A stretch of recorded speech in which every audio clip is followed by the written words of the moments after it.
That's what we want to get to. We're going to want to take this off and then turn it one spline and put it back on. That's the goal. Can we do it? Let's take this shock off.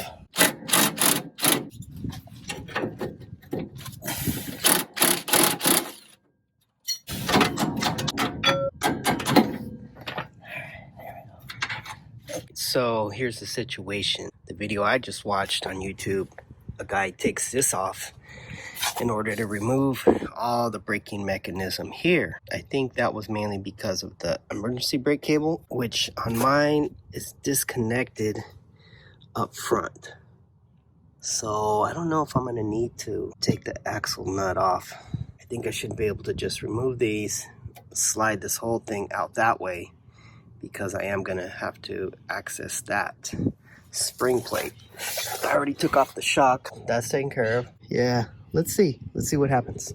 So I don't think I've ever been in here before. This is my first time ever opening up this can of worms here on this vehicle. I have done this job before on a Beetle, on my Beetle. I'm looking and I don't think I've ever touched this stuff back here, so we'll see how it goes. I'm gonna just go ahead and try to remove those bolts because they're gonna be torqued down pretty good, and I think I should be able to slide this over. See if this bolt wants to play ball with me. We're gonna have to get rough with it. 22 millimeter.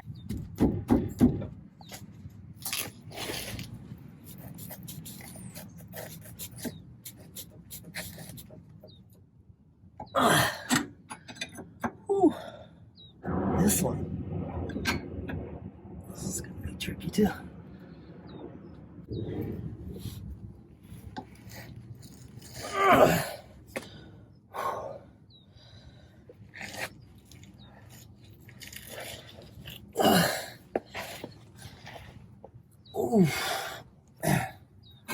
That bad boy was on there good. Okay, so we got these two. Now,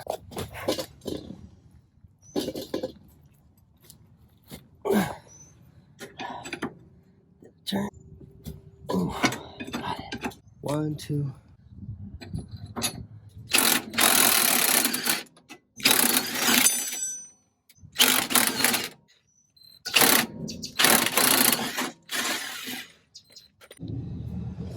All right, so that part went well.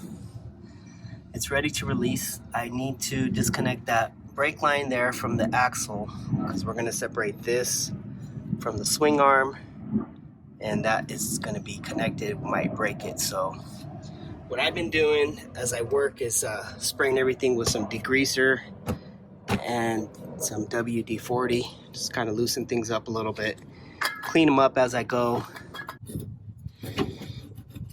All right, there we go. That actually worked pretty good. Harbor Freight, baby. Maybe I'll disconnect this here since I have to bleed the brakes anyway, so. How well is this gonna come apart though? That's a different story. It looks pretty seized on there. Let's see if this wants to play. We got some play action here for all you football fans. Now, I probably replaced this brake line many years ago, because this rubber brake line does not look 54 years old. So I may have replaced the rubber section. I don't know about the hard line. May have done that too. Who knows, man? Okay. There we go. All right. Let's keep moving forward. Doing pretty good so far. Oh, this thing's ready to go.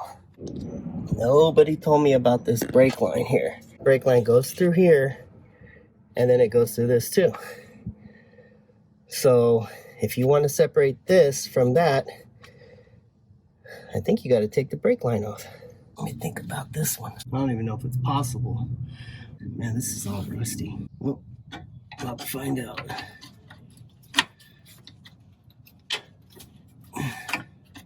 Okay, got the brake line disconnected, so you can see that all this is connected together. So I'll figure out how to get it through here.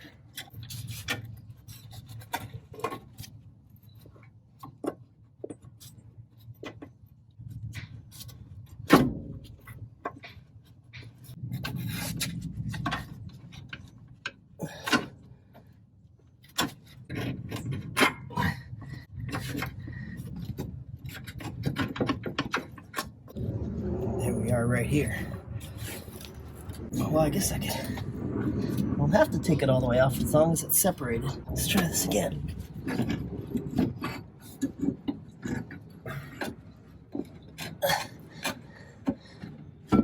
Okay. Whew. We are out. There goes my rubber grommet.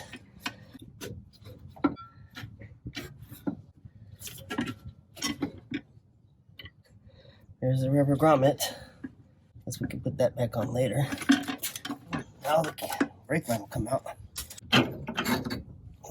We're good here. There's the swing axle there. Here's the spring plate here. So, in theory, now we can remove this way, turn it, and put it back on. That's the theory.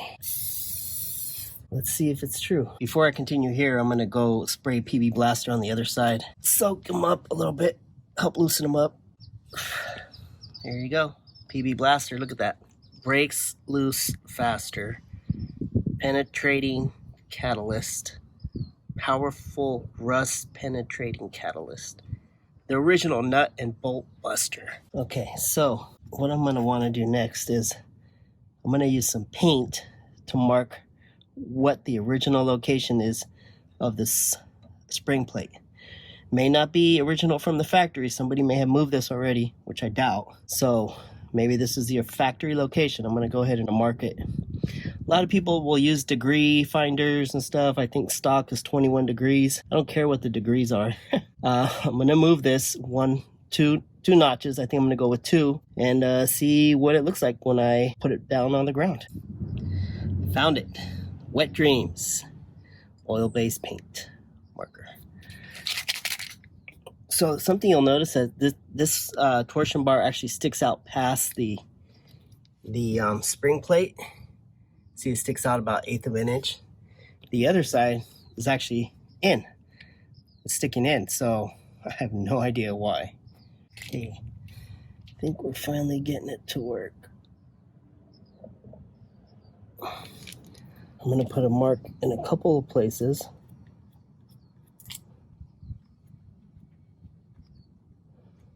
All right, should be good. Okay, let's try to get this thing out. Let's see.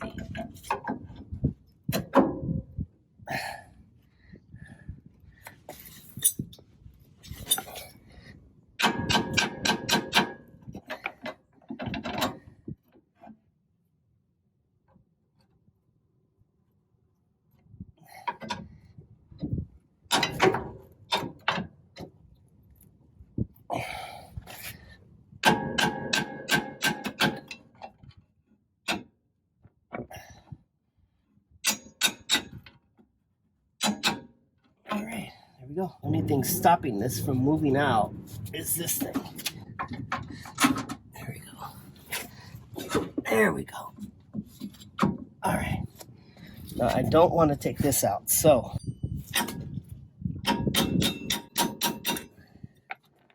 that to stay in there. All right. Okay. All right. We're out. There's the other donut. Goes on here like that. Okay. Some donut wear right there. All right, we're good to go. Look at that nice patina paint, baby. Okay. So now we are going to reattach this 2 notches up. Okay. Supposedly you get 1 inch for every notch, so I'm gonna go down 2 inches. See how that turns out. Hopefully it looks good. If not, I'm gonna have to do this whole thing over again. Okay, so original position is right here. Yes. So we're gonna go 2 notches up. Where's my donut? Homer, do with my donut. Where's my donut, Homer? It's right here. So that's the original position. So we're gonna go 2 up. Are you guys watching this? Are you paying attention? Okay, that's stock. Let's go 2. 1, 2. So let's put our donut on. Don't forget that. That's a little bit worn out. Probably should replace it. We're gonna stick with it for now. 1, 2. All right. I think we're up 2 right there. Okay. Now you can see when I put it back in, there's a gap here and there's no tension on this bottom bracket here. There's no torsion on it. See, now it's not resting on there. When I took it off, I had to kind of force it up over that notch. So we'll see how that goes. Hopefully that's not too low. I don't want it to sag in the back. Let's check one more time. Stay in there, buddy. Okay. So stock right there. Yeah, see that? So we're gonna go up 2. 1, 2. Pretty sure it went up 2. That's 2. Oh shit, 2 is a lot. Whew. See, the gap there is even bigger. I think that's 2. All right, I think that's 2. Yeah, that's 2. All right, it's settled. That's 2. So we're gonna go, let's put everything back together. Almost everything. Let's try to use some muscles here. Muscle this thing back in there. What's this one right here? Okay. Okay. All right. Okay. Top one. That's the bottom one. Hey, that's not too bad.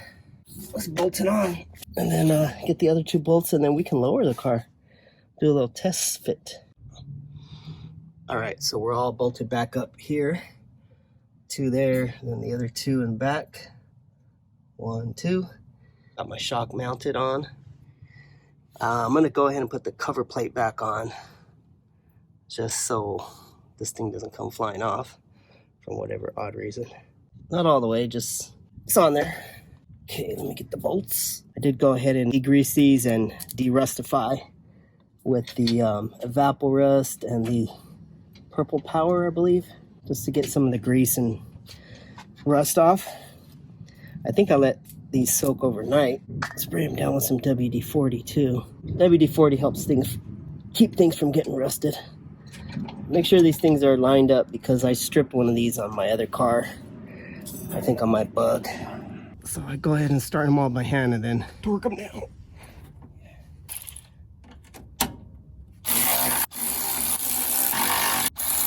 All right, is definitely lower because just trying to put the tire back on, it's already hitting the fender. See that?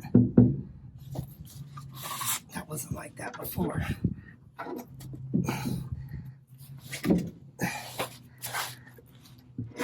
Ooh.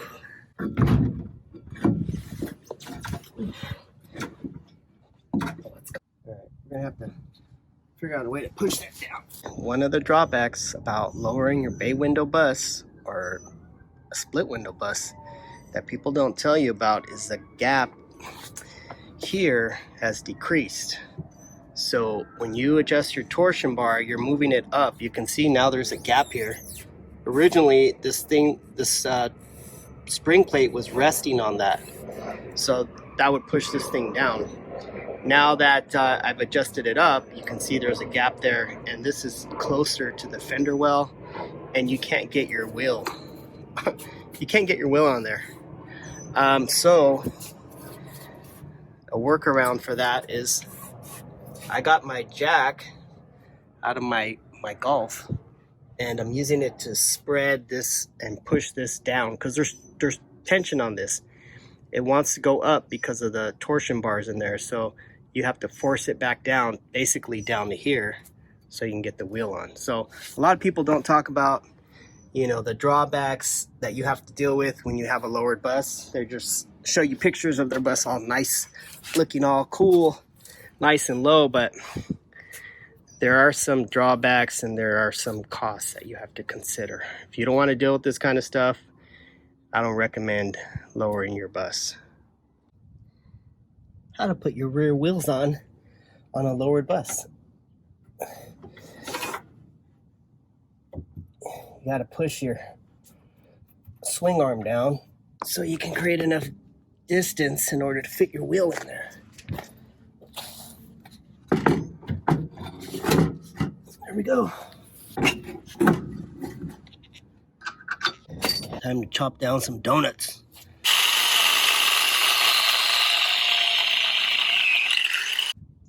Chop down. Solid rubber. Pretty hard. Durable. Low. Alright, we are back. What am I doing today? Well, I'm gonna adjust this because see this gap, it's too big and the car is too low. So I'm adjust this down one spline. While I'm in here, you got these donuts. You can see this one is kind of worn out. This hole is worn out, and then this outer diameter is worn out. Goes on there like that. So I went to my local V-dub supplier, picked up a pack. Kind of pricey, $40 bucks. But since I'm in here, I figured I'm not gonna go back in here again, hopefully. Might as well replace them now while I'm in here. So let's get to it. Clean these puppies up a little bit. See that? Probably need to clean these threads too. Those things are toasty. Take this off. Take out the donut. There we go. See that indentation there? It's not supposed to look like, it's supposed to look like this. So it's gonna go in there like so. I think that's it. Yeah, I think that should be it. Yeah, because one more notch and I wouldn't be able to get it up over this thing. It'd be below that. So this is one turn, so barely clears it. All right, let's put the new donut on the outside. Put my cover plate back on. I'm gonna go ahead and clean the threads up on this one. It's giving me a little bit of resistance.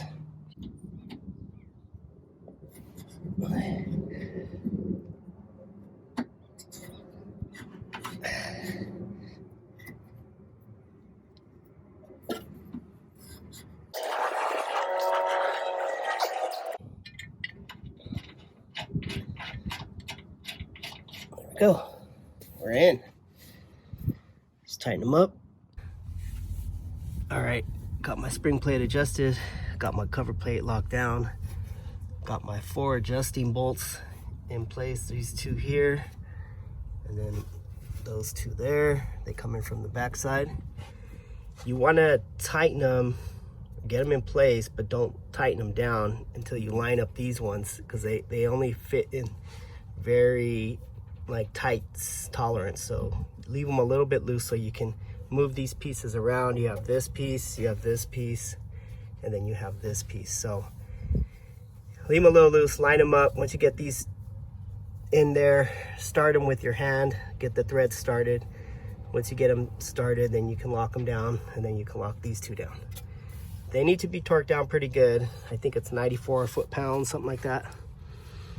I could be wrong, you should check. And now I gotta get this grommet in here. This rubber stop here.